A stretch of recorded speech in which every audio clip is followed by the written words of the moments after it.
So, good evening, everybody. All right, everyone listening on the audio experience. If you're watching on the replay as well, shout out to you. If you got an email from me and you click the link in it too late and I'm not live anymore and you're watching the replay, keep watching because I promise you this is going to be valuable. Thank you so much for coming and watching the replay. Claire Fox in the house. Linda's just joined live. I say Sarah Jane, good evening. Jessica, Ahmad, Andrea, Sophia, Chris, Claire, Gemma, Rich, James, Jimbo's in the house. Mikey T. Andrea, Stonio, Nina, Stegie Wayne, Shannon, Valerie, Julie, Jay, Bill, Sophia, all these people. If you're not watching live, come and join us live next time. Do this every Monday. This is the second to last broadcast, not only of this year, folks, but of this decade. I'm going to be live next Monday night for the last one. Good evening, Jill, and good evening, Nicole and Esther. Next Monday night is going to be the last broadcast of the decade, which is crazy, isn't it, really? I think this is getting on for the 350th live broadcast I've done for ActsOnThis.tv. So we've got a lot to cram in tonight, right? So let's just not muck about. I want to play you guys some stuff. I'm going to play you... Who's seen the vlog that I put out today? If you're not a member of ActsOnThis.tv, maybe you're just stumbling across this broadcast for the first time and you don't know who I am. ActsOnThis.tv is a website that I run for actors. I've run it now since 2011. I sit down every week with a famous actor, agent, a writer, a casting director, someone really influential in the industry, and I basically record a podcast with them. We now put the videos out of these, so they're not just audio. This was the podcast that I put out today. Simon Naylor on the left there, Alex Maxwell on the right. Anyone heard of 53.2 in Manchester? Hit the scene 3 years ago as a massive creative hub, creative space, a place to put on shows. Very accessible, not just in terms of getting in the building, accessible for, all kinds of people, disabled, non-disabled, but also accessible in terms of ticket prices are cheap. You don't have to be dead famous to put on a show there.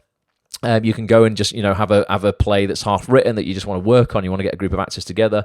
That's the kind of place you want to do that. I sat down with Alex and Simon last week, recorded an hour and 30-minute podcast on how 53.2 is going to change the game for a lot of actors in 2020 because they're moving to a new venue and they've just got some incredible initiatives, and events that are going on there that I want everyone to get involved with in 2020. And even, even if you're not in Manchester and it's not easy to get up here and get involved, with 53.2 here, I'm just seeing this year how theatre, putting on your own stuff, can really lead to opportunities within TV. The amount of casting directors I've sat down with on this site this year, and again, if you have a look on the website, ActsOnThis.tv, you'll see some of the actors and casting directors that I've sat down with this year. There's Andy Pryor, cast Doctor Who, cast some of the biggest stuff in the world, basically. The amount of people who come on and say, listen, you know what, if you're not getting seen, you want to get in the door, put something on and invite us to see it.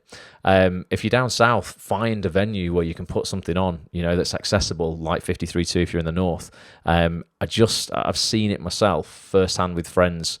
I've seen it lead to big opportunities and auditions for these people, when people have invited casting directors down to see their own work. So what I want to do, I'm going to play you the behind-the-scenes vlog of this now. Okay, so every week I record the full feature for members of ActsOnThis.tv. If you're not a member, you can watch a preview.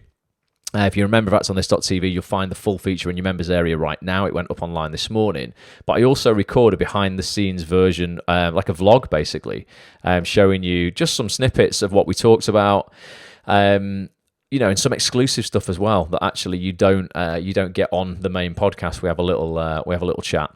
So I'm going to play you that now. It's about 25 minutes long, and then we're going to spend 30 minutes on goal setting. I'm going to walk you through a PDF ebook that I just updated this afternoon. I've been doing this since 2014, since I got into strategic goal setting. It completely transformed my life. I'm going to walk you through this ebook tonight, get you thinking, as we spoke about on last week's broadcast, about what you want to do in 2020 that you didn't do in 2019. And then I'm going to give you, if you wait till the end of this broadcast, I'm going to give you this ebook. I'm going to give you an address to go to.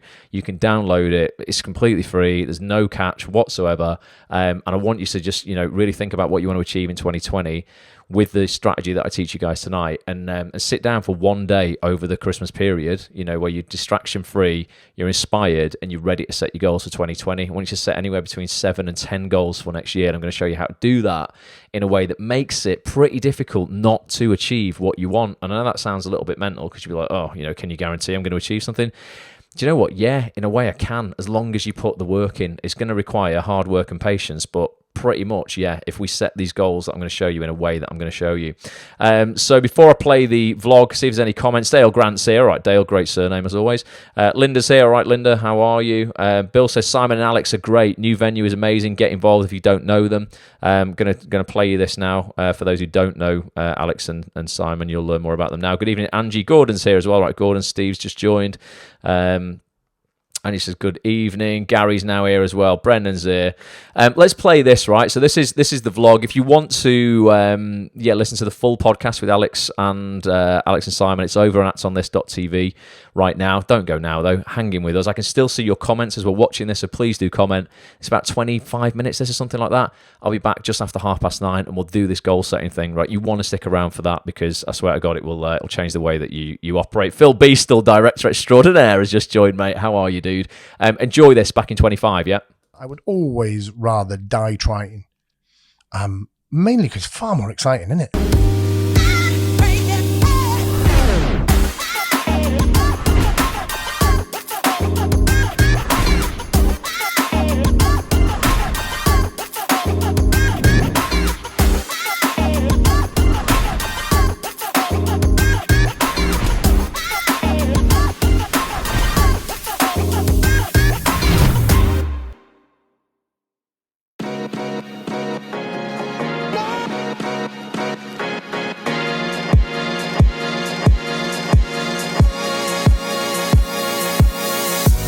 Welcome everybody to episode 66 of Watch Ross, the one where we get shit done.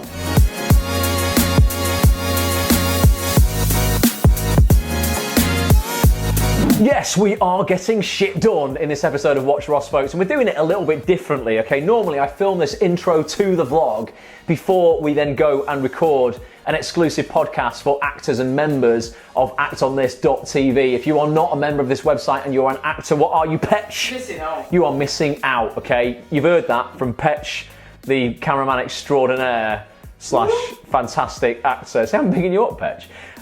It's Christmas, I'm feeling generous. Give me a job. I'll give you a job. Right, so we're filming this a little bit differently. I've actually just recorded the podcast for this week, so we're filming this intro in reverse, okay? I can tell you, though, a little bit about what we spoke about and what you're going to now see a few clips of, and then if you want to go and watch and listen to the full episode of this podcast, get yourself over to actsonthis.tv. And our guests today were Simon Naylor, actor and founder of 53.2. Okay, 53.2, for those who don't know, is Manchester's biggest and most versatile, what is it, Pat? It's like creative space, artistic space, theatre. So much happens there, okay, or has happened over the last 3 years, as 53.2 has really become part of the fabric of Manchester's theatre scene. We also had Alex Maxwell, who helps run, just manages 53.2 with Simon. They also run something called Manchester Actors Platform as well, which is a platform for actors in Manchester. But if you're not in Manchester, come up and get involved with it anyway. It will help you get all the things you need together to help market yourself as an actor. Headshots, show reels, ultimately acting classes, workshops. Just learn your craft and put yourself out there. I wanted to bring these two guys onto the podcast because I ended up working with them out of the blue a week ago, and I saw something about them that impressed me so much. Their speed of execution, from having an idea about something to going out and getting it done. Okay, Melissa Johns, fantastic actress. We've had her on the podcast before, we've had her on the vlog. Lives with a disability, she has one arm. She put a tweet out saying, listen, I'm not seeing any disabled actors in Christmas adverts this year. Simon saw it on Twitter and went, let's make one, right? Literally, that was it. With 2 seconds of seeing that tweet, he's like, let's just do this. That's what we did. It involved non-disabled and disabled actors. Ultimately, I'm just going to show it you now. Here it is. Fluffy dog Bernard approaches his owner. A woman sat alone in the dark on her sofa. An advent calendar is open on the chair. It's Christmas time, but she doesn't seem to care. She's still in her pajamas, not even dressed. Her hair in a bun, she looks distressed. A single tear rolls down her cheek. She's really struggling with it all this week. She picks up a photo of those she has lost, memories that can't be replaced at any cost. She lays in the darkness with Bernard in bed. There's a knock at the door, but she doesn't raise her head. A friend is here, tapping at that door. It's frosty and cold, so she's wrapped up warm. No answer comes and the friend looks worried. On hearing the knock down the stairs, Bernard hurried, but she's already left. Drat, Bernard's too late. The fluffy dog stands outside by the gate. He drops a toy by the gate outside, hoping the knock would once again be tried. He was right. The friend returns to her door, and Bernard's toy is laid on the floor. She picks up the toy that gives her a clue. Her friend is inside. She knows what to do. From her pocket, she grabs her phone and texts. Her friend needs help, she suspects. We see back inside the dog with his owner once again curled up in the dark on the sofa. Bernard leaps from her lap and out of the room. She tries to keep him there, but off he zooms. She sits, looking sad, stroking her hair. But in just a moment, Bernard's back there, holding some paper in the grip of his teeth. She takes it off him and begins to read. "Come to the door, we're not leaving," it says. She considers for a moment. She's visibly tense, but she stands no less and walks to the door. She's about to open it, but takes a breath before. On the other side are lots of her friends, dressed head to toe in Christmas trends. Christmas jumpers, a tree and decorations galore. The woman looks so much happier than before. We move inside, a party in full swing. Decorations and lights have brightened the dim. No longer alone and now feeling love. The woman puts on a Christmas jumper. It fits like a glove. Champagne is popped and all the friends cheer. The woman holds a baby so precious and dear. Give someone your Christmas time. The room is filled with joy and glee, and on the final frame, we freeze. So from idea to filming it to putting it out took roughly 15 days. And that wasn't 15 days work, it was a few WhatsApp conversations, like 8 hours of filming and 3 days of editing. That's now been seen by over 50,000 people online. It was featured on ITV News in Manchester, ITV News in London. And I was just like so impressed by the hustle behind, Simon and Alex getting this done. That's Alex who starred in that advert, by the way. So I wanted to bring them on the podcast to talk about that, talk about 53.2, talk about Manchester Actors platform, and ultimately how you guys out there can get involved with the fantastic work that these people are doing to be seen more in 2020, okay? Get your 2020 vision together so you can put yourself out there, be involved with more stuff, and also how theatre can lead to TV work, can be the gateway to TV work. I know a lot of you guys want to work in TV, as I do. Theatre's not normally my bag, but so many casting directors come on this vlog or featured and act on this.tv, and they're like, listen, put something on, invite us to it, we need to see your work. So I know there's people who are going to be watching this who haven't done that in 2019, and I want you to do it in 2020. Anything else to add, Petch? No. It's just a no-frills intro, this. Ultimately, we're just getting shit done, so I'm going to stop talking and just, get shit done. And this is the 53.2 podcast.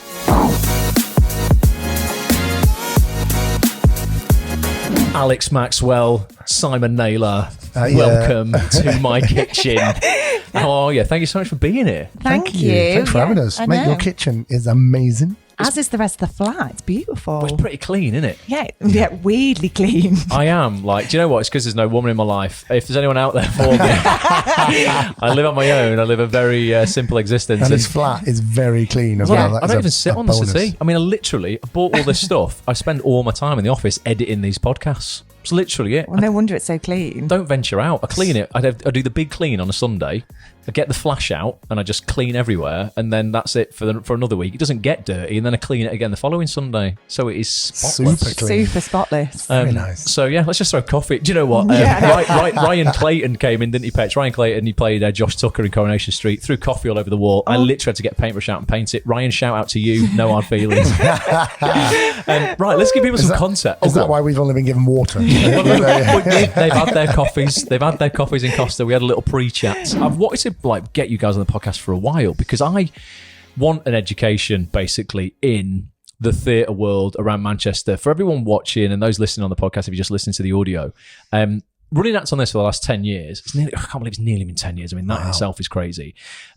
I focused almost primarily, I'd say 99% of the content I produce is all based around around TV and film, no theatre whatsoever. And loads of the podcasts that I've produced this year have been with people who have been creating their own film, ultimately to get themselves out there, get themselves in front of casting directors and hopefully get work in film and TV. And I've had quite a lot of kickback because I love suffocating people's excuses. Quite a lot of kickback of people going, okay, well, that's all right for these people, but, I'm not technically minded. I don't have any money and all this sort of stuff. And I'm like, right, well, one other way for you to ultimately get eyes on your work in front of casting directors is to put on your own work in a theatre. right? So even if you want to work in TV, doing theatre can lead to TV. What is Manchester Actors Platform? How did it lead into 53.2? What is 53.2? How can all the actors get involved with these platforms and 53.2 ultimately to get, seen and, in 2020, either produce work, put work on, invite people down, get more recognition, and ultimately book more work next year? Let's just start the ball rolling. That's a big question. It's, that one, it's isn't probably it? going to take an hour and a Over half. to you. So Manchester Actors Platform started when, so I trained in London and then trained as an acting teacher in London while still acting, and I trained down there for 13 years. Trained in Meisner as an actor and then retrained in sort of the methods of Stanislavski, Uta Hagen, and eventually got fed up with London, as a lot of people do. Yep. And came back to Manchester. And when I got back to Manchester, I started teaching at a few places. And for me, I felt like the teaching wasn't quite as good as it should be, really. A lot of people paying a lot of money for not a lot of contact time. Yep. So I taught a few places and I saw this, and then Karen Henthorne, who I taught with down in London. Tell people about Karen, who she is, if those who don't know her. Karen is the craziest person in Manchester. In fact, if you've not had her on the podcast, that's one to get. I've been in a room quite a few times with Karen, but no, I've never really spoke to her properly. An amazing brilliant. actress. She's a fantastic actress. Yeah. And also, I would argue, one of Manchester's, if not Manchester's finest screen acting teacher. Cool. She taught with me in London at Italia Conti for about 10 years. We both moved back to Manchester, and at this point when I was like, hang on a minute, we've probably got an opening here for a really powerful acting school, said to Karen, I said, should we do it? Should we run a course? And I think the original one was we were going to do 6 weeks of TV training. And so I hired Withington baths, and it was absolutely freezing and drippy, and there was no glass in the window. So the 10 students we had turned up. And I was one of them. Alex was one of them. Yeah. Oh, wow. I didn't even work with MAP 53.2 at that point. No, you didn't. I was just a student doing Karen's course. You just rocked up to a derelict building for an acting class. Yeah, freezing. But it was great. It went from there, and the class went really well, and we were like, well, let's do another one. And then the 10 students we had went, well, we don't want to stop. So this program developed, which was entry advanced professional courses. I then started to replicate what I taught at Conti, which was scene study classes, improv classes. I had a camera, and with Stacey Harcourt, I phoned one day and went, look, Stacey, should we go and shoot some show reels? So we offered show reels for 50 quid because I was like, I don't know, let's just see what happens. See what happens, yeah. Yeah, that was the busy week. Made show reels, then did headshots, and before we knew it, like Manchester Actors Platform was busy. And we were able to branch out from the dank Withington Baths, which I must add is a brilliant, beautiful building now. It's been restored to its full glory. Not to be confused with Dank, the Disabled Artist Network, Absolutely. which yes. we will be talking about in this podcast as well. Very Friends of ours. different. Terrible choice of wording that, Simon. Well done. Oops. But then we moved to a studio in Ardwick Green, and we had a little space up there, and it was there that a mate of mine, Matthew McNulty, went, I really want to direct a play called Shirley. And I went, all right, let's do it, much as I do. I hate meetings. He's just done it again. Don't ever pitch anything to Simon, because he'll just go, right, let's do it will now. happen. Yeah, we'll do it literally in 10 minutes. Well, the guy went, I want to direct Shirley by Andrea Dunbar. It's only ever been done once. He said he's got the money to fund it. I said, all right, let's do it. So I phoned him back 2 days later, and I told him I booked the theatre. That was the birth of MAP Productions. And suddenly, as a production company, it was like, right, well, hang on a minute. What do we do next? And it was my brother, actually, who's a civil engineer, which is an architect type person. Right. For stuff with buildings. He went, the old Bauer Millet garage is up for tender. That they're looking for people to move in on a temporary basis and do something with it, preferably artsy. Yeah, and for those outside of Manchester, that was on a place called Deansgate with these massive arches. It was a fantastically accessible location in terms of where it was. Not accessible for disabled people. We'll talk about that because you made it accessible. But yeah, in terms of a space, fantastic. It was an amazing, it was sort of iconic in Manchester as well. If you tried to explain where 53.2 was at first, you had to go the old Bauer Millet garage, and everyone went, oh yeah, great, this old Hummers and stuff. Yeah. Crazy It was an amazing cars. space, 2 huge tunnels. And keeping up with our motto, it was very drippy and very wet. Yeah, absolute state when we it moved was in. disgusting. So, but we had to pitch to get that space.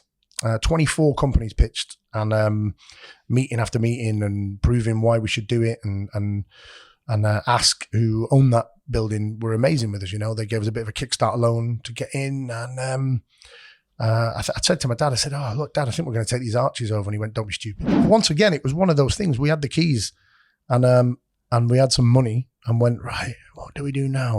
On the outside, it looked like we were completely in control. Yeah. On the inside, we were like, right, well, some lights. Let's get some lights and some chairs. That's a good starting point. Yep. And we weren't going to open. I think we got the keys in about June, July, and we weren't going to open until January, because that's what normal, business people would do, give themselves some time. Yeah. And then Manchester Food and Drink Festival rang us and went, we want to do a banquet there in September. And I went, great, no problem. And this was in July. Yeah. Brilliant. Got a month, 6 weeks, done. So we had to build, we didn't build them, obviously. We got people in to build 5 toilets.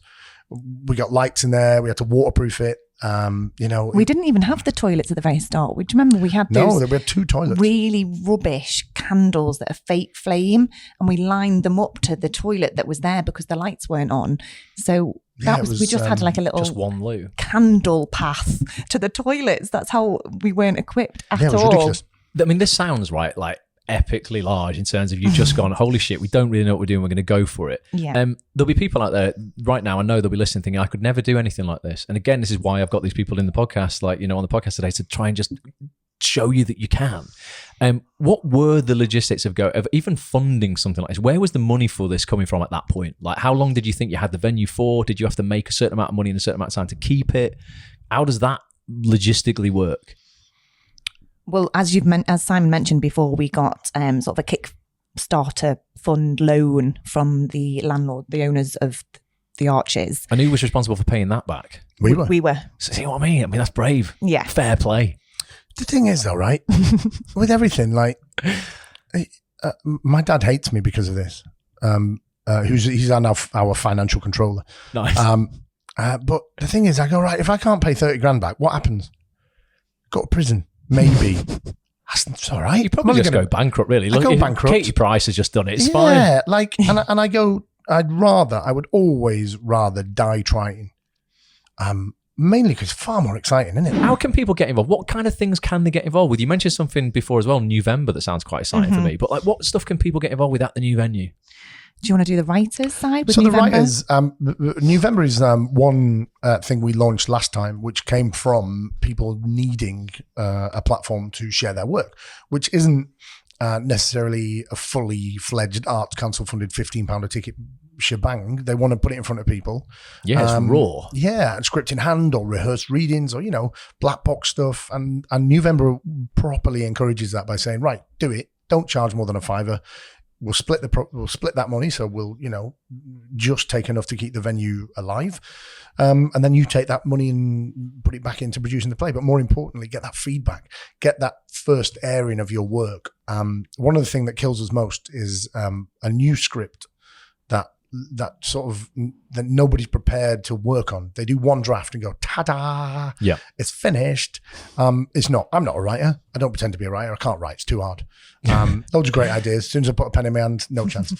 But what I do know is the benefit of even just sitting around a table. You don't need to do November. Sit around a table. You can get a studio for £10. Get loads of people together, get them all to pay £1. Read the play, get some feedback. That's actually research and development. That's R&D. That's workshopping your script for £10. Do that, because actually you might find, if you're not as precious, that some people have got some great ideas. Anyway, that's by the by. So November is going to be happening. Off-cut is going to be happening. And we are also, particularly for the writing side of things, we're hopefully going to be working with Dibby Theatre a little bit to what's that? DB Theatre. Dibby. Oh, Dibby. D-I-B-B-Y. You have to tell me about this stuff. I'm no clue. So Dibby is run by Chris Hoyle. Who's he? Chris Hoyle is a writer who wrote the Newspaper Amazing Boy. writer. The Newspaper Boy. Yeah, which was arguably one of our best productions in the Arches. Yeah. But he's got a theatre company, Dibby, who's done a couple of things with the Christmas stuff. And anyway, we got chatting the other day and he said, writers don't get paid to write. Of course they don't. You write something and then you send your script off and hope someone produces it, and then you might get paid. Yeah. So we started talking about a program that we're hopefully going to do, which will pay 4 writers £2,000 to develop their script. Ticket prices should not be another reason why you can't go. Mm-hmm. Again, just because we have a ramp into the building doesn't mean that we're fully accessible. We're accessible because of the ticket prices, and there shouldn't be a reason that anyone can pop along to watch something live on stage, and take away whatever you do from it. Yeah, no, that's real accessibility. So that's the writers. They've got shed loads of stuff to get involved with. Actors that want to be in that writing. Is that down to the people writing it to cast them, or do you guys get involved with that as a venue? How does that all work? If I'm an actor sat at home now listening, thinking, bloody hell, this sounds great. When it opens, I really want to get involved with what's going on at 53.2. Like, where do they start? Well,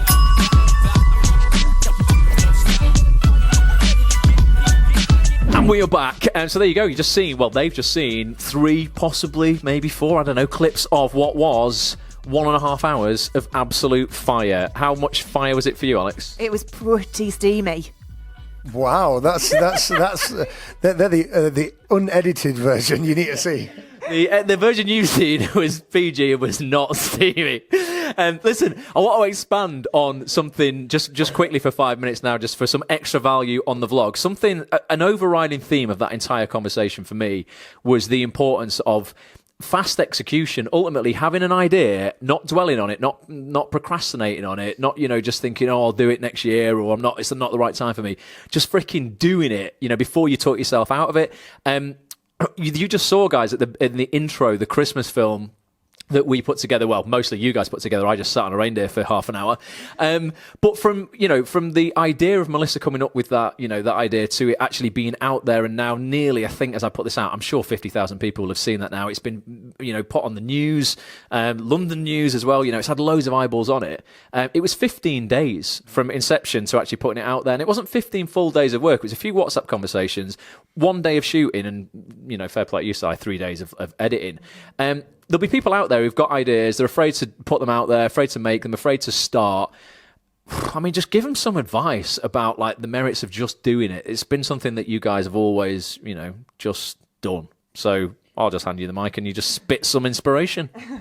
Well, I guess it's just, being a bit ballsy, which doesn't come easy to a lot of people. It didn't come easy to me. Getting yourself out there, making a bit of a tit of yourself. We're all a little bit scared to do that. But really, if you don't succeed the first time, you might the second, or it might work the first time.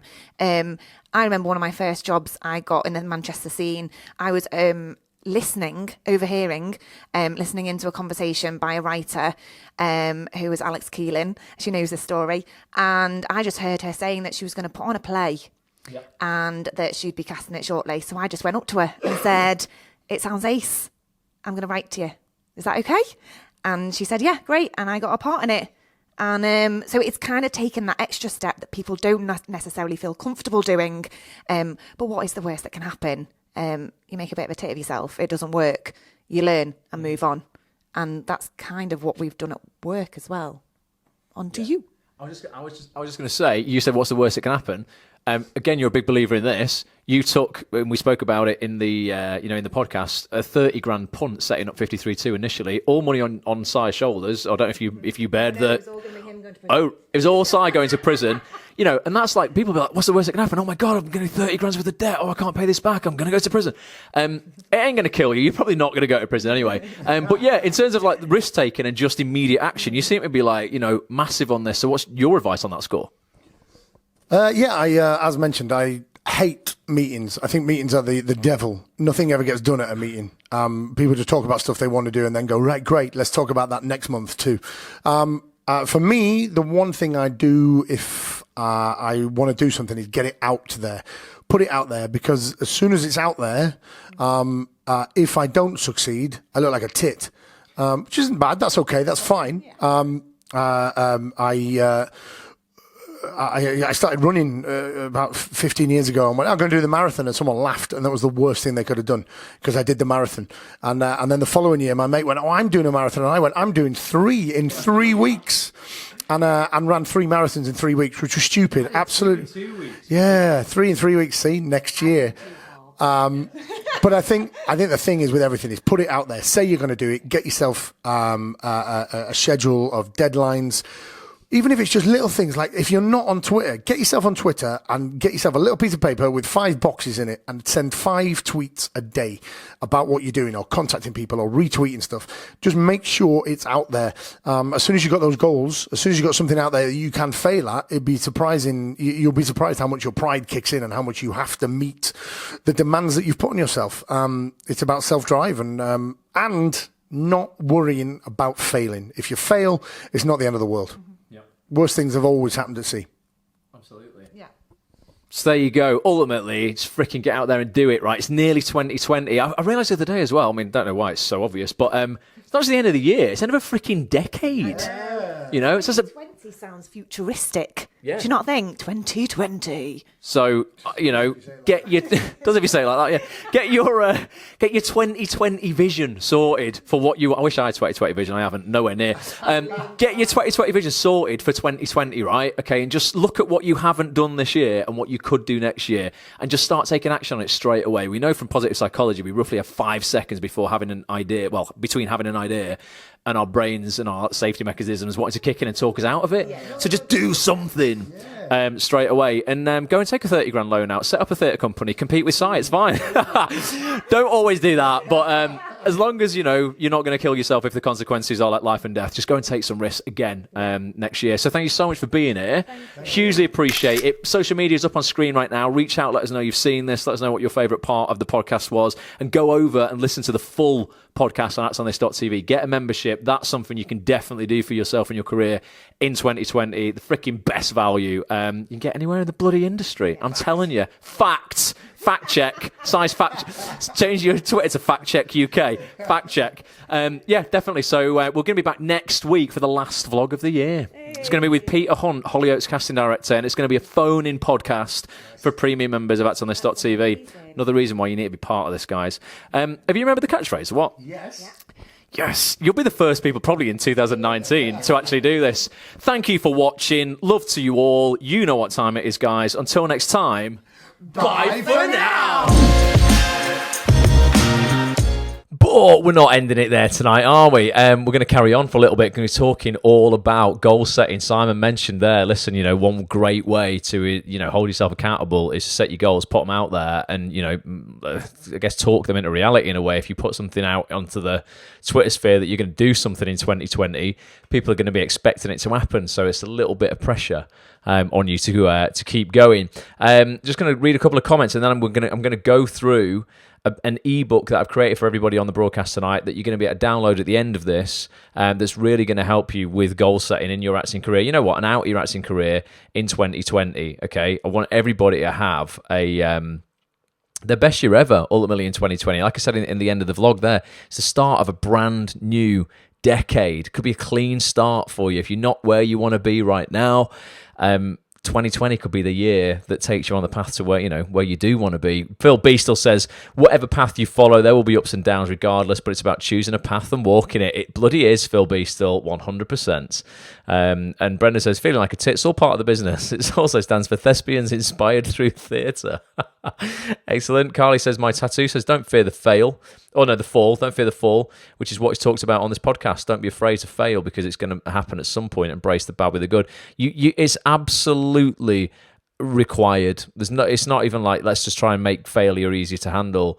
If you're not failing, you're not trying hard enough. Honest to God, you're not. If you're succeeding at everything you're doing, you're just aiming too low. You should be failing on the regular and falling in love with the process. It's the only way you're going to get better. So if you want to listen to the full podcast with Si and Alex, it's over on that'sonthis.tv right now, along with 200 hours more of incredible interviews with the biggest casting directors, agents, actors, writers, directors like Phil, who's on the broadcast tonight. Biggest guys in the business, all spitting the truth, really, helping you get further much faster in your career. I swear to God, it's not a sales pitch, but if you're not consuming that content, you're missing out. Your competition who are consuming that content are going to fly like far, far ahead of you in 2020 because it's seriously like, you know, I get emails from people every day every single day. I mean, once a day. Liz, I don't know if you're on the broadcast, sent me a direct message on Twitter going, I've just signed with an agent. Just wanted to reach out and say thanks to you. I was like, Liz, it's not me. Like, you're just consuming the content on the website. I'm kind of creating it, but it's the guests who I'm bringing on who are imparting the knowledge. So I'm going to pull up on the screen now a PDF document. I literally updated this just today. It's a goal setting PDF. It's quite brief. I could probably write a book on goal setting. I got into strategic goal setting in 2014, and it changed the way I did everything. It really did, in terms of really getting specific on what I want and then breaking down how I'm going to achieve that. There's an acronym I'm sure you've probably all heard of. It's been used in goal setting since about 1981, called the S.M.A.R.T model of goal setting. We're going to go through that tonight. Other people have kind of changed the acronyms to different things over the years. I've seen GROW, I've seen ACTION, all these different things, but it's just S.M.A.R.T respun. S.M.A.R.T is a perfect model for me. So that's the one that I always go back to. So that's the one we're going to be using tonight. But yeah, when I started doing this, everything changed. I really mean it, like in terms of me setting up businesses. I set up a voiceover training company in 2015 that I'd been meaning to set up for about 2 years before that. I did this goal setting exercise in the end of December, and 14 days later I had it set up. That company made very close to 6 figures that year. It got to the point where I was too busy to do it anymore. But that was pretty game changing in itself. I'd been waiting to do this thing for 2 years, didn't know how, kind of procrastinating, went through this process, really got specific, took action, and surprise, surprise, great things happened. So I'm going to put this PDF up here. You guys are going to get access to this PDF at the end of this broadcast. David, don't worry for being late. You're here for the good stuff, mate. So this is a PDF, like I'm going to give you at the end of this broadcast. It's called It's Time to Get Smart About Your Acting Career Goals. If there's any typos in this, I'll fix them before I send it you. I wrote this literally before the broadcast. Learn how to set goals you can actually hit. So there's a table of contents here. There's 4 little sections to this ebook. We got the introduction. We got a quote from Tony Robbins, which again was something, just a little bit of inspiration that kind of just changed the way I looked at things. He says setting goals is the first step in turning the invisible into visible. And it's just true. You can have things in your head, as general ideas of things you want to achieve, but if you're not getting specific and setting them as goals, those invisible things aren't likely to, become visible. Then we're going to go through section 3, which is a guide to designing the life and acting career that you really want. And then section 4 is just a deal for those people who aren't a member of actonthis.tv yet. It's just a trial offer I'm going to give you guys who are on the fence. You're not sure whether to silence the website or not. I'm going to give you access for £1. I mean, it's literally a no-brainer. So there's a little intro here, and this is really important, right? I'm tempted to skip over this, but I'm not going to. It just says here, look, hey, it's Ross. Obviously, that's me. Just a quick message, say thanks for downloading this free ebook on goal setting. Just because it was free, it's not an excuse to not take action. The information shared over the next few pages is super powerful, and if you implement it, I assure you are going to see some transformation over the next 12 months. And I really mean that. Sometimes I'm like, I try and give away as much as I can for free. And I don't want people to think just because it was free that it's not actually useful, or, because you've not invested anything in it, you're not going to use it. This is really, I promise you, such a game-changing strategy if you begin implementing this in your life. And there's that quote from Tony Robbins, setting goals is the first step in turning the invisible into the visible. So I'm going to read this ebook to you, basically. It's a little bit of story time, but I want you guys to interact with me, and I'm going to be asking you questions along the way as well. Can everyone see the ebook properly? I've kind of blown it up as big as I can. I mean, I've made the text as big as possible for the broadcast, but if you struggle to read anything, don't worry, I'm going to be reading it to you, because I know some people will be watching on their phones and the text might be a little small. So it's time to get smart about your acting career goals. Your guys designing the life and acting career that you really want. This is how you set goals the smart way, right? So I said, first off, let me say this. Goal setting should not be left exclusively till December. Yes, people get pumped. You're all probably a bit pumped right now. Yes, new year, new me, right? You get pumped, before a brand new year starts. But if you want to achieve real success, you should be setting goals all year round, Research suggests, and this is real, that high achievers among us are pursuing anywhere up to 10 goals at any one time. Now, these aren't all acting career goals. That would be crazy, right? The 10 goals is going to be across all areas of your life. That's going to be everything from work to relationships to fitness to health to spirituality, emotional mastery, all kinds of different areas of your life. But anywhere between 7 to 10, no more than 10. 10's too many. 10's just going to overwhelm you. But 7 to 10 goals is a really nice amount. And don't be overwhelmed, at the thought of that. Setting your goals a smart way not only makes them manageable, but also, and I really mean this, very achievable, right? In this ebook, I'd like to explore what SMART goals are and how you can utilize them both inside and outside of your acting career. So let's go. What are SMART goals? Right. Goal setting the smart way brings structure and trackability. This is key. Trackability is key in getting any shit done in your life, right? You can't just set a goal and then forget about it. You've got to be able to track it, right? The SMART acronym has been around for decades. No one can claim ownership to this. I haven't made this up. This isn't some clever thing I've done, right? Its first usage dates back as far as 1981 from what I could research. And yet I see so few actors using it to get laser focused on what they actually want from life, right? And the SMART acronym stands for this: specific, M for measurable, so S for specific, M for measurable, A for achievable. Some people use actionable for that as well, and I'll talk about that within that there. I mean, both are relevant, but I like achievable. R for relevant, and T for time bound. T for time bound. I'm going to look at each letter in more detail, and I'm going to show you examples of shit goals that people will set and good goals. And I mean shit in terms of like just a bad example of using this acronym. A lot of people will be setting goals this New Year's Day, well, New Year's Eve into New Year's Day, New Year's resolutions, things like, right, next year I'm going to lose weight. Brilliant. I mean, that's such a generic, like general. There's no specificity in that. I mean, I guess it is measurable, but because they've not set an actual goal, really just a general, I'm going to lose weight. I mean, what, a pound, half a pound? I don't know. It doesn't fall into necessarily each of these brackets here. Before I jump into specific, anybody use this before? Anybody got really into SMART goal setting over the last couple of years? Any success stories? Any people who have done it and struggled with it? Let me know. But I'll go through this properly, and then we'll do a little chat afterwards as well, where people can ask questions. Definitely. So S for specific, right? When setting goals, most people fall down at this first hurdle. They simply don't get specific enough. Ask yourself the following, and ask yourself this, like literally right now, okay? What exactly do you want to achieve? And I really mean this. What do you want to achieve? And it's not, I want to work more as an actor. That's a bullshit goal. It doesn't mean anything. What exactly do you want to achieve? Where do you want to achieve it? How do you want to achieve it? When do you want to achieve it? And, occasionally there will be someone else or something else involved with this. With whom do you want to achieve it? Become a better actor.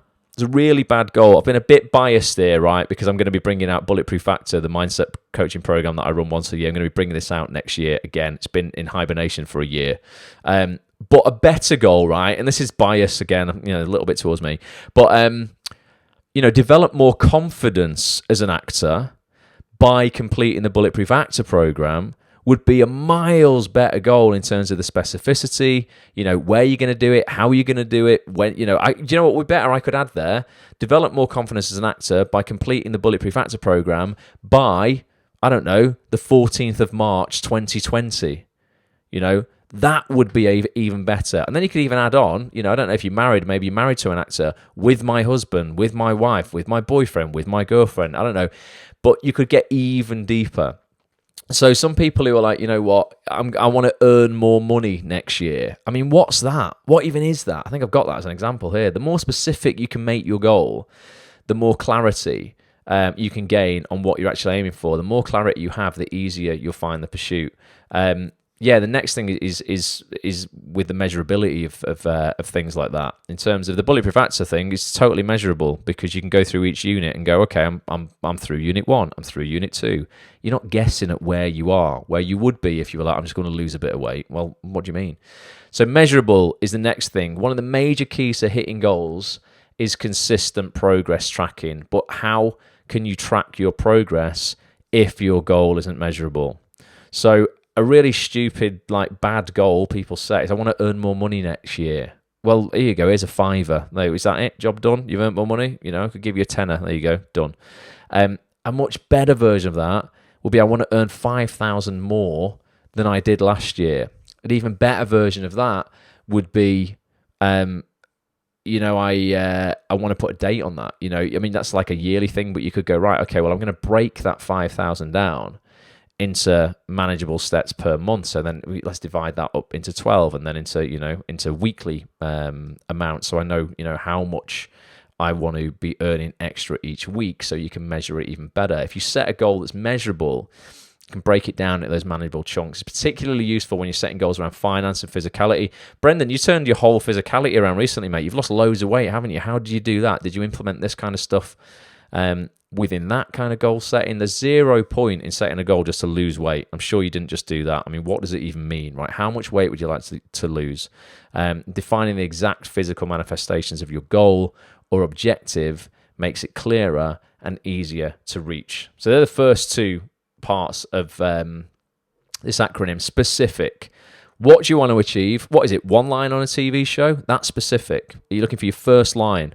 As what? Where? Okay, on Hollyoaks. How? Okay, and I'm gonna have to get in touch with Peter Hunt. When? Well, I'm going to set myself this goal by the 30th of January. With whom? Maybe I'm going to be working with my agent to do that as well. Get super specific on what it is. Lewis Bray's in the house. All right, Lewis, how you doing, mate? And what else? I saw another comment there. Another comment. Gary says, "You're in it for the long game. The business is a lot." What's this, Gary? Someone was asking for a question or something. I think I missed it. I'll come back to any questions at the end, though. That's okay. So yeah, specific is the first thing you want to be when you are setting goals. So you can give me some examples as we go along as well if you want. What specifically you want out of your acting career next year. But you've got to get specific. You can't just want to work more. You can't just want to do a bit more theatre. It's bullshit. If you've been setting goals like I want to do a bit more telly, a bit more theatre, I want a new agent, they're just shit goals. It's not specific enough. Which agent do you want? Which person within that agency do you want? By when? How are you going to do this? So that's specific, measurable. Achievable is the next in my model anyway. Some people use actionable here, but I think achievable is better, right? I'm never going to tell you to be realistic, like ever, right? But you must still consider how achievable your current goals are. If you don't have the time and experience or money yet to hit a certain goal right now, you will probably fail and be miserable. And that's not us being negative, right? This is just being, realistic, okay? And again, I don't like to be too realistic, but there's a difference between being realistic and, there's a difference between being optimistic and delusional, right? Your goals must be challenging. They have to challenge it. If you're setting every goal and you're smashing it really, really quickly, your goals aren't big enough. They're just not, right? You should be failing. Don't be afraid of that. But you've also got to realize when you might be being delusional at that point. Doesn't mean you can't aim to make the seemingly impossible possible, but you're going to need to go about things in a sensible order, right? So to start off, and to wake up one day, you just go, I'm going to win an Oscar with no acting experience at all. I mean, we know a friend of mine, Rachel Shenton, 2 years ago, did do this, but she did have a lot of experience, had a lot of acting experience, not so much writing experience, but she got an Oscar for writing, which was crazy. So lightning can strike and things can happen that are crazy. But to just wake up one day having no industry knowledge whatsoever and go, yeah, my goal is to win an Oscar. I mean, that at that point is a bit delusional, right? You're going to have to do quite a bit of work before that. If you wake up one day and go, I want to be an actor, well, quite a good goal to be pursuing within year 1 and year 2 is to land your first speaking part in a TV show. And like I said, you're going to have to get specific about that. Which TV show do you want to aim for? Are you looking at, is your first speaking part, going to be what? One line, a couple of words? Then you can break that down and go, okay, right, how do I actually achieve that? Well, I can work backwards, figure out, who cast that show, what I'm going to need to show them to convince them to bring me in. Have I got any relevant experience right now? Maybe you've decided you're going to retire from the police and you're going to go into acting. I know that's happened for someone who emailed me today. They were a policewoman for 23 years and like, listen, I'm looking for my first TV credit. I'm like, you need to tell every casting director of the serial dramas that you used to be a police officer, because police officers are these 1-line and 2-line roles that come into soaps all the time. You can probably play that better than any actor because you've done it for 23 years. So that would be achievable for somebody. So yeah, let's look at the goal and go, right, is this actually achievable within the time frame I have set? One of my ultimate goals, and I've probably mentioned this quite a lot to people. Fanny Compton, all right? Hope you are well. One of my ultimate goals is to have a TV chat show. I'd freaking love a TV chat show, talking to successful people from all walks of life. But I wouldn't have it like, a bloody Alan Carr or Graham Norton, where they just seem to try and steal the limelight and it's all about them and they just do stupid shit. Jonathan Ross will get a great star on. Or, Piers used to do this as well. They get a world-renowned star and they spend 5 minutes talking to them about who they've slept with. Not asked. There's loads more interesting things to talk about than just who they've slept with. And then they'd get them to join in some shit games for 2 minutes where they hit each other over the head with a tennis racket or something. I don't know. The shit that they do. I want a proper chat show, like where you actually get into the nitty-gritty of these people's lives. But the likelihood of a network just giving me a chat show with no proven record, highly unlikely, innit? I'm not just going to be able to go to ITV, BBC and go, hi, do you want to give me a chat show? A better interim goal for me was thus to create my own proof of concept, right? Which is exactly what I have done here on ActsOnThis.tv, right? I now have some of those chats that we record multicam, the particular ones that I did from Media City last year. They're broadcast quality chat show style recordings, to use as currency towards my bigger goal. So, I'm still pushing myself. My goal is still to have that chat show, but to have that in year one with no track record of actually interviewing people would have been completely delusional. Unless, talking about sleeping with people, unless I was prepared to, probably get involved with that. So that's the difference, in terms of you can still set lofty goals that are challenging without a doubt, but we've just got to go, right, what's achievable right now, as opposed to, what is delusional for me to achieve. Lewis said he managed to get my first feature film role with goal planning. Nice one, man. I really want to be in an American drama. And I reversed engineered it. So what so that's what you're doing now with the goal setting to be in the American drama? I just missed out on American drama, man. Won't go into it. I've been into it enough times, but still sore. All right, Andrew. Hope you are well. So that's the third letter for in SMART. It's achievable. Okay. Relevant. This is really important as well, right? How relevant is your goal right now? Your goals must also be relevant and appropriate to the season of your life. Now, let me explain what this means, right? I've had a few different practitioners explain this differently, but we all go through different seasons in our life and career, and we're often in very different seasons across the various areas that make up our lives and career, all at the same time. So you might be in the summer, of your relationship, where your relationship is blooming and everything's amazing. But you might be in the winter of your career where things have just died. And you're like, shit, I need spring to come along to give myself some energy, right? So you can be in different like seasons of your life across different areas of your life. And that's going to affect how you set your goals. If you're in the spring of your acting career, a time of new beginnings, might be some people this week have just decided that's what they're going to pursue now.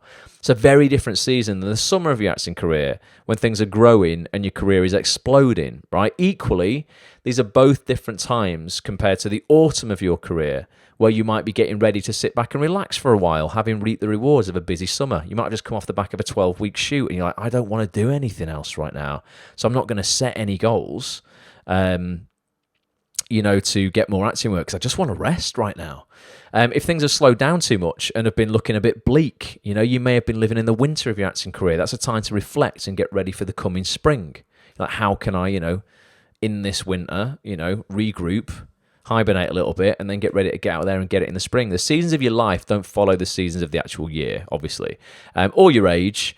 And you may be in a different season in one area of your life compared to another. Your goals need to reflect these seasons. So I've got two examples here. A bad goal in the wrong season would be, look, I'll wake up at 6 a.m. and spend the first hour of the day writing to casting directors. Sounds like a great goal on the the front of it.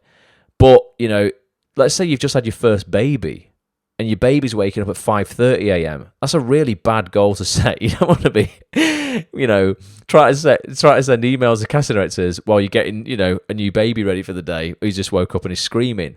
A better goal in that case will be, I'll spend an hour of my day writing to casting directors. Don't say I'm sexist here, right? This was just what I thought if it was in my situation. And I don't even have a wife or kids, but I'll put whilst my wife takes my son to playgroup. For the girls, that could be I'll spend an hour of my day writing to casting directors whilst my husband takes my son to playgroup, right? you've got to be careful these days, aren't you, about what you're saying, because people just attack you. So yeah, it doesn't matter who takes the son or daughter or whoever. I'm not assuming the son's gender. Doesn't matter, right? You're taking the child to nursery. Whoever's taking it to playgroup, the other one can set goals and can write to casting directors, right? Do not compare. This is massive as well. Do not compare, right, the season you're in to the season someone else is in. If you're in the winter of your acting career right now and your friend's in the summer and they're exploding, that'll just fuck you up. Don't compare where you are at. They too will hit autumn and winter and things will quieten them down, and you could easily land a big job and suddenly you leapfrog them and bang, you're back in the summer of your career. So yeah, don't compare and despair. So make sure it's relevant to you. You know what? And within relevancy as well, make sure you actually want it. Like, seriously, make sure you're setting these goals for 2020 because you want to do it.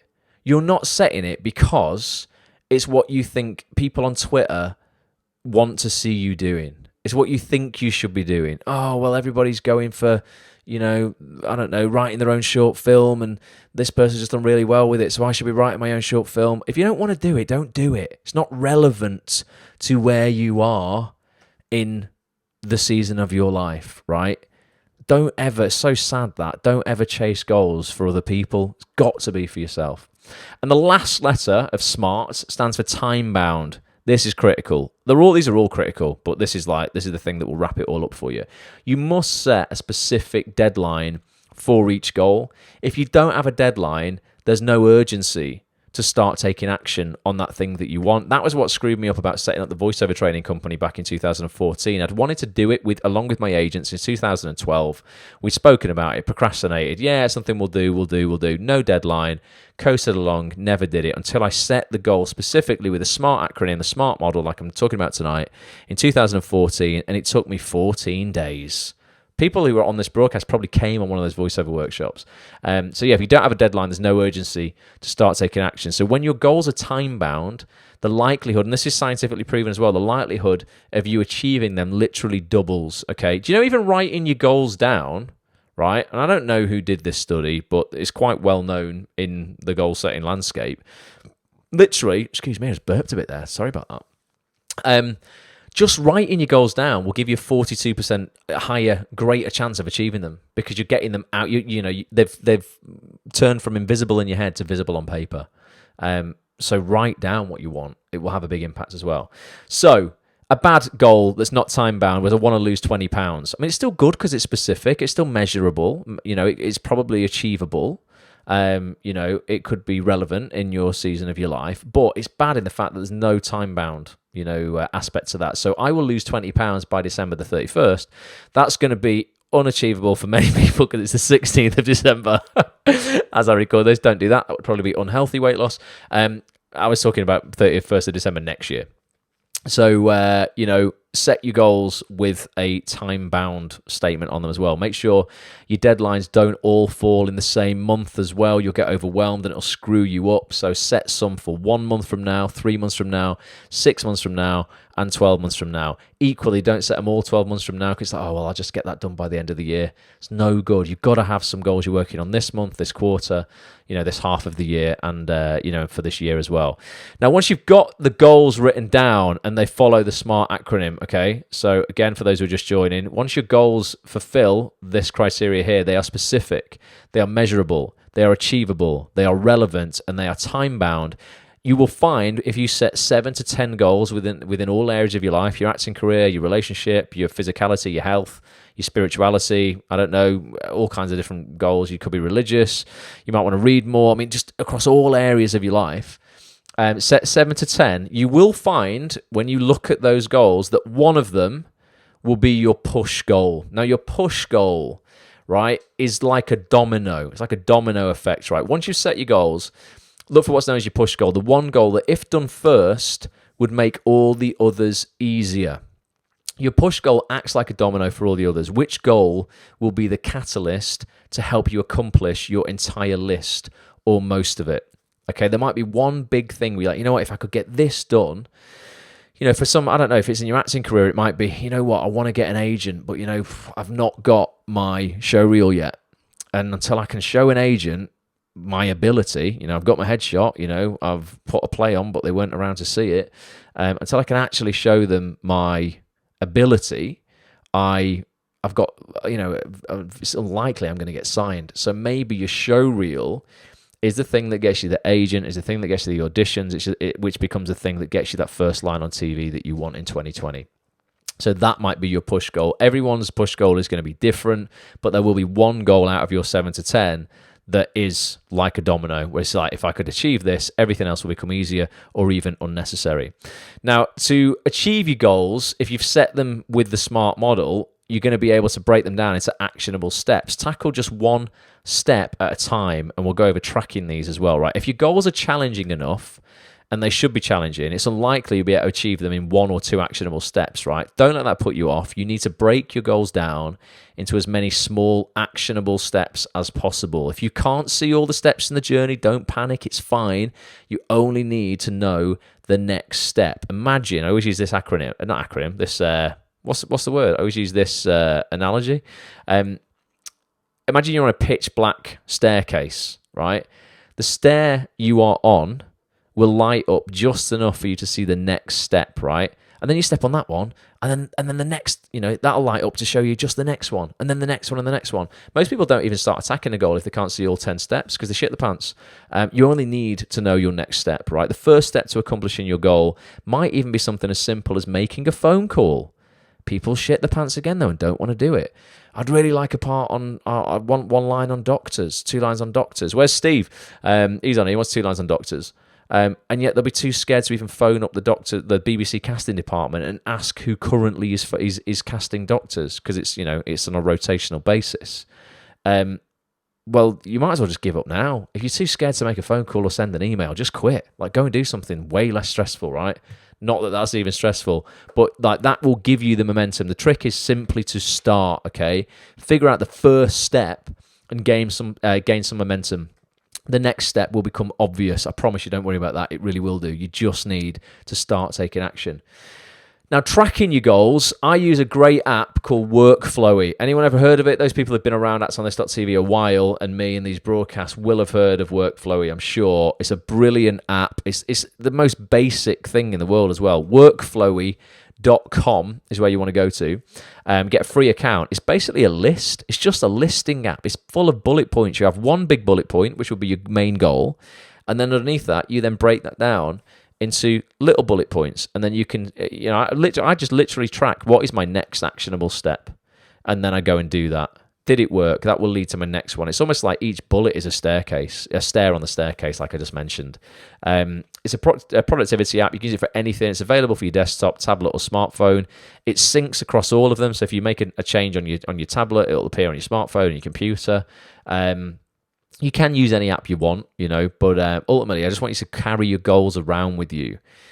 Even if some people just like writing them down. If it's in a handwritten journal, just like carry them around with you, though. You need to see these goals every day. I really mean this. That's not overkill. Every single day, and I'll go into that in a minute why. But the more frequently, you check in with yourself and your goals, the more chance you're going to have of hitting them, basically. Most people, look at this, right? Most people only check in with themselves once a year, innit? They go, I'm going to lose weight next year. I mean, it's a shit goal for a start.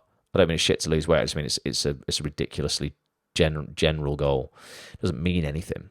Going to lose weight next year, and then that's it. They don't check in with themselves till the following New Year's Eve and go, oh, did I do all that goal I set last year? Oh, I forgot about that. The like, I don't know what they call it, like, Black Monday or something in January. It's the 24th of January. It's when most people give up on their New Year's resolution. Most people just call it quits on that day when they've bought the gym membership, and then they decide, by the 24th, they're done, they don't go. They go, oh, forget it, open the Pringles, I'm just going to eat those instead. So if you check in with yourself once a year, you're going to fail. Simple as that, right? If you check in with yourself once a month, even at once a month, you've got 12 times more chance of success, because you're going to be able to steer yourself back on if you veered off. You'll be like, oh, I'm not actually on course, so I'm going to make an adjustment. Checking with yourself once a week, you've got 52 times more chance of success. But if you check in with yourself once a day, you've got 352 times more chance of succeeding in your goals. It's just true, basically. So do that. Check in with yourself on a daily basis. Gary said he didn't like Workflowy when he tried it. Try something like Evernote then, Gary, or something like that. That's a paid app. I think you've got to pay for Evernote. I've used that in the past. I thought it got a bit complex. So I just love the simplicity of Workflowy because it's so simple. I have 3 lists on Workflowy. 1, which are things to achieve today, things to achieve this week, and things to achieve this month or within the next 30 days. And I just, once I've ticked off one from today, I just move one from this week up to today.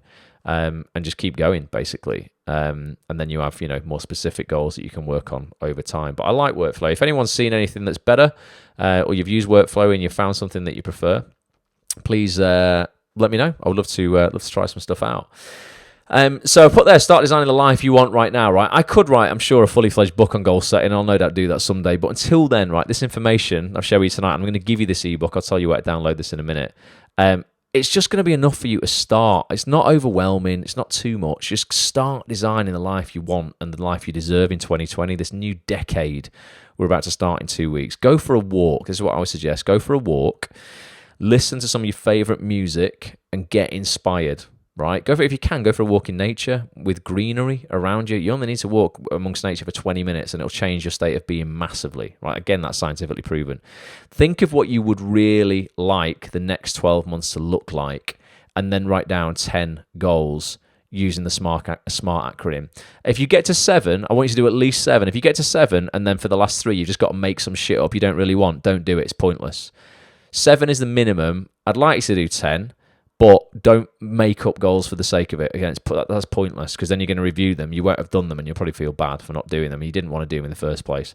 7 minimum, 10 maximum, no more than 10. The goal should encompass all areas of your life, okay, not just acting. Figure out your first actionable step on each and go for it. Love to hear what your goals are. So do tweet me. Those who are watching on Twitter right now, tweet me, or Facebook, tweet me. I will leave some message on Facebook. Let me know what you want to achieve, right? You can tweet at Ross A. Grant, at Act on This TV. I'll make sure I reply to everyone. And I'll also hold you accountable as well where I can. Might just tweet you randomly through the week going, oi, have you done that thing yet? And if you're looking for accountability as well, most of you are in this already. Make sure you are kept on track. Come and join the Facebook group for Act on This, completely free. We'll all keep you accountable. Facebook.com/groups/Act on This TV. And then there's also a little trial offer I've put in the back of the workbook here as well, the back of the ebook. If you want weekly acting career advice, you've seen behind the scenes of one of the podcasts I just put out today, for the biggest actors, agents, and casting directors in TV, become part of the Acts on This community, like properly. There's a link here you can click in this ebook. It's going to take you to a page where you can get access to everything, 200 hours worth of the best acting career advice from the biggest names in the business for just £1. You get full 7 days access. There's no con attached to that. There's nothing you'd have to do to cancel. If you want to cancel, you can cancel from the members area anytime you want. If you want to sign up for £1, try it out for 7 days. Never, pay anything again because you don't want to use it anymore. You will. If you're an actor and you want to get anywhere in your life and career, you will. But there's no con attached to that whatsoever. Literally no strings attached. It's just £1 for 7 days. I just want to get more and more people into the community as possible. We've got well over 500 actors on the inside of Acts on This now, premium members. There's a private community within the website as well. There's all kinds of stuff on there. But this is the ebook. You can get this. Let me just jump back on camera and I'll tell you where you can get this. Where am I? Here I am. You can get this at, let's have a look. It's actonthis.tv/goals. And then all you do, literally, you put your name and your email address in there and you'll get an email straight away with a link to download the PDF. Literally, again, no strings attached. And honestly, it is completely free. I just want you to use it, though. That's the only thing. With it being free, a lot of people will just be like, oh, not really invested in it. You've not had to pay for anything for it or anything like that. So don't be one of those people. I want you to go and get that and actually use it and then tweet me your goals. So it's actonthis.tv/goals and you'll be able to download that literally now. You can have it. You'll have it within like 30 seconds of being on that page and putting your email address in. Fanny says, I think what I found is that in goal setting, it makes you excited for life, for my future. Setting challenges and overcoming them, baby step by step, really makes me feel fearless and I'm getting addicted to that feeling. Good. Honestly, it's because you have structure, Fanny. When you do set goals properly and you have them written down, you save so much time. You don't wake up in the morning and go, shit, what have I got to do today? you know what you've got to do because you checked in with yourself yesterday. You know where you're at, and you've set an actionable step for the next day. And life will get in the way sometimes, and life will punch you in the face, and you'll fall off track for 3 weeks, and it'll all go to shit. And you're like, oh my god, I'm well behind. But you've got a much better chance of getting up and back on the horse if you have everything written down and you know where you're at, so you don't forget what's going on. Brendan says, I agree, it's addictive in a good way. Yeah, Brendan, you're doing it, man, with all the health stuff. It's great. Linda says, I agree, it's very exciting. Good Notes, says Kathy, is great. And you can scan handwritten notes in it too. Awesome, that's interesting. Good stuff. Trello, yeah, I've used Trello as well, Gemma. There's Trello boards. It's another listing app. But Kathy says, but Good Notes is better than Good Notes 4 is better than Good Notes 5. Interesting. Is that one of the upgrades they made that just didn't do very well? You can create lists in reminders on your iPhone. Yeah, of course, Carly, absolutely. If you don't even want, Workflow is free, but if you just want to use an app that's already natively on your iPhone, yeah, just use reminders on your iPhone. There's even just your Notes app on your iPhone. Ultimately, like I say, we just got to start writing the things down that we want so we know where we're at. Plan Plus Online, says Ollie, is excellent. That's another one. Plan Plus Online. Any more? Any other ones? Great resource. Can't wait to use it to help plan it the next year. Yeah, Sarah, go get it. actonthis.tv/goals. Those who listen on the replay, watch on the replay, it'll still be up there. I'll leave it up like the whole year. Like, it doesn't really matter when you get this, or if you're just stumbling across this like when it's not December or January anymore. You should be setting goals all year round, definitely. Janet says, I'm scared if I turn up to the meetup and haven't been doing my actions. I feel like you'll know by just looking at me. So at the Act on This meetups every month, we do these on the first Saturday of every month. Again, it's a free thing that we do. I host the one in Manchester. Wendy and Mel host the one down in London. We get people to basically, again, set goals on a 30-day, revolving 30-day, kind of basis where we go, right, what do you want to achieve by the next time you come to the meetup? So you should be scared, Janet. We'll hold you accountable. In the new year, I'm going to start getting a space at home theatre as well, where we actually do breakout groups as well at those meetups, so that it's not just everyone around a table. It can get a little bit busy. When's Bulletproof Actor? Carly, it's a difficult one, right, to give you an exact date on it.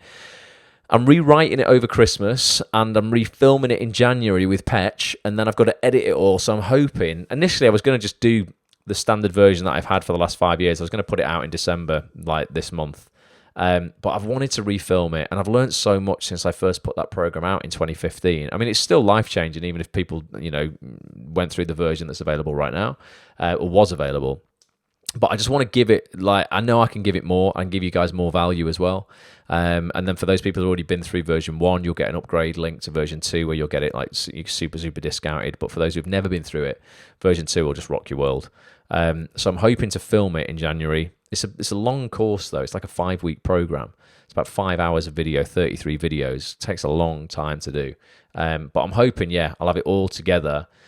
Probably for just shortly after the day in January where everybody's goals go to shit because they've decided they can't do them anymore. Like, they've bought the gym membership and they've worked out 3 times, they've hurt the shoulder, and by the 24th of January it's game over. So I'll be there to have you back. I'll be like, right, come on, get through Bulletproof, and we'll make sure you smash it. So I will keep everyone posted. If you want to go to bulletproofactor.com though, you can get on the waiting list by just, again, putting your email address on the homepage there. All good stuff. Ross, for me, I must put it in every day somehow, or at least weekly. Yeah, Valerie, honestly, it's just a matter of checking in with yourself regularly.